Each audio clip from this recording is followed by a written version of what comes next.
हम ऋण प्रबंध के 5 और 7 P सिद्धांत के बारे में बात करेंगे। ऋण प्रबंध के 5 Cs कौन कौन से हैं, पहले ये जान लेना ज़रूरी है। पहला सी है करैक्टर, चरित्र। दूसरा सी है कैपेसिटी, क्षमता। तीसरा सी है कैपिटल, पूंजी। चौथा सी है कंडीशन, शर्तें। और पांचवा सी है कॉमन सेंस, सामान्य समझ। करैक्टर के बारे में बात करें तो करैक्टर में कई बातें आती हैं। कोई भी बैंक या कोई भी ऋणदात्री संस्था जब तक कोई ऋण देना या ऋण स्वीकृत करना उपयुक्त नहीं समझती जब तक कि व्यक्ति के करैक्टर के बारे में नहीं जान ले।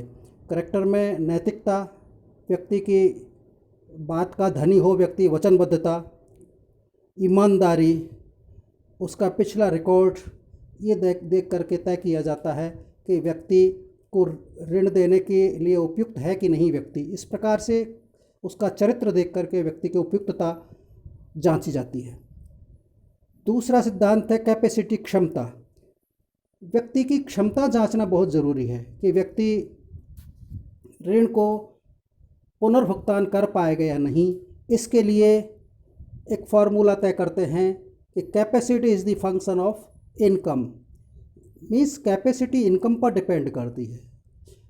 यदि व्यक्ति की आमदनी अच्छी है, आमदनी ज़्यादा है, तो निश्चित रूप से उसकी पुनर्भुगतान क्षमता या लोन को भुगतान करने की क्षमता अच्छी होगी, ये मानकर चला जाता है।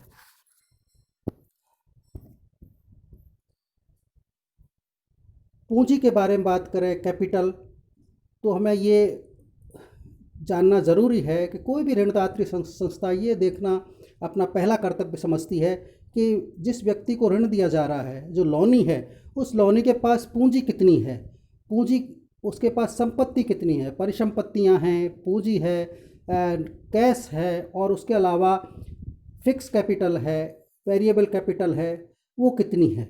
पूंजी ये निश्चित करती है कि यदि पूंजी अच्छी है तो इसका मतलब है रिच है और वो पुनर्भुगतान की स्थिति में है।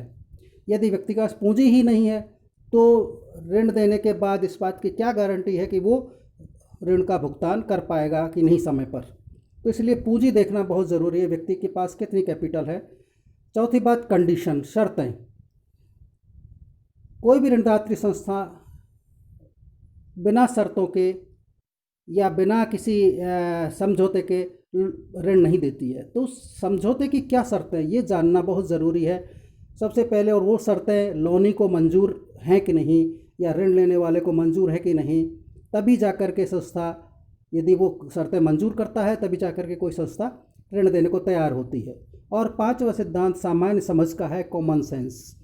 व्यक्ति में, जो लोन ले रहा है, उस व्यक्ति में सामान्य जागरूकता, नई तकनीक को लागू करने की समझ, सामान्य ज्ञान, और यूँ कहना चाहिए सामान्य व्यवहार उसका इस प्रकार होना चाहिए कि वो नई तकनीक को लागू करके उत्पादन बढ़ाने में रुचि रखता हो और उस उत्पादन से प्राप्त आमदनी से पुनर्भुगतान का, ऋण के पुनर्भुगतान का या ऋण के चुकाने का वरीयता देता हो। तो इस प्रकार से हम इन 5 सिद्धांतों के बारे में जान गए हैं। इसके अलावा ऋण प्रबंध के 7 सिद्धांत भी प्रचलन में हैं और उन 7 सिद्धांतों में सबसे पहला सिद्धांत है P फॉर पर्पस, उद्देश्य। उद्देश्य का अर्थ आप यूँ ले सकते हैं कि जो ऋण लिया जा रहा है, जिस उद्देश्य के लिए लिया जा रहा है, वो उद्देश्य स्पष्ट होना चाहिए और व्यक्ति को ये पता होना चाहिए, जो लोन लेने वाला है, लोनी है, कि मैं किस उद्देश्य के लिए इस लोन को ले रहा हूँ, उसी के उपयोग में इसको लूँगा। अदरवाइज मान लीजिए कई बार क्या होता है कि उत्पादक लोन लेकर के प्रोडक्शन के लिए हम लोन लेते हैं और कंजम्पशन में यूज़ कर लेते हैं, तो उसका फिर हमें रिटर्न नहीं मिल पाता है, और रिटर्न नहीं मिल पाता है, ऐसी स्थिति में उसको पुनर्भुगतान करना बड़ा मुश्किल हो जाता है। इसके साथ साथ दूसरी जो पी का अर्थ हम लेते हैं वो है पर्सन, व्यक्ति। व्यक्ति जैसा कि पिछले सिद्धांत में भी आ चुका है कि यहाँ व्यक्ति से जो आशय है वो व्यक्ति के चरित्र से ही है। व्यक्ति यदि कर्तव्यपरायण है, सच्चरित्र है, ईमानदार है, तो उससे हम लोन के वापसी की संभावना मान सकते हैं, अच्छी मान सकते हैं। तीसरा पी प्रोडक्शन प्लान को इंगित करता है।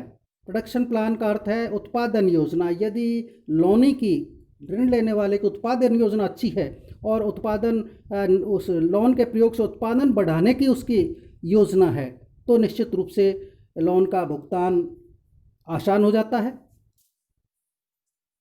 चौथे पी पर विचार करें तो हम भुगतान क्षमता के रूप में इसे उपयोग में लाते हैं पेमेंट कैपेसिटी।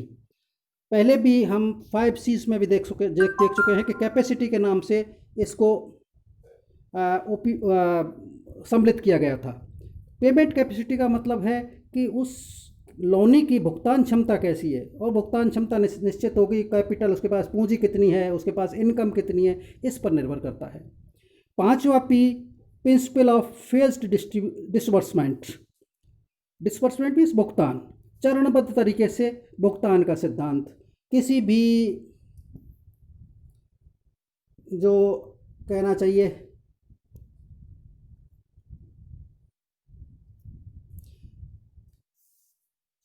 लोनी किसी भी फसल के लिए जो लोन लेता है, उस लोन को एक साथ उपयोग में नहीं लेता है, उस लोन को कई स्टेजेस में उपयोग में लेता है, और उस हिसाब से बैंक भी लोन स्वीकृत करती है ताकि लोन का मिसयूज़ ना हो।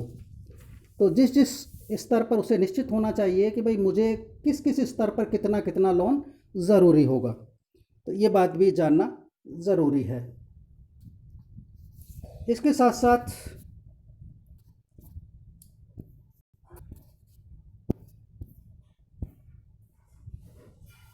छठवें पी की बात करें तो प्रिंसिपल ऑफ प्रोटेक्शन, सुरक्षा का सिद्धांत आता है। सुरक्षा का सिद्धांत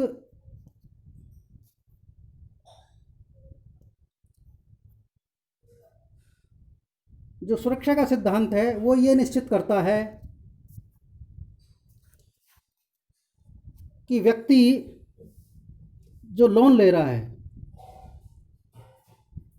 उसके पास में किसी तरह का बीमा, फसल का बीमा है, या शेयर्स हैं, या यूँ कहें जो कोलेट्रल सिक्योरिटी के रूप में कुछ है, तो इस तरह की यदि उसके पास में कुछ निवेश है तो वो लोनी को सुरक्षित बनाता है, बैंक को भी एश्योर करता है कि इस पे बचत की भावना है और बचत करता है, और इनसे ये अपना ऋण का भुगतान कर सकता है।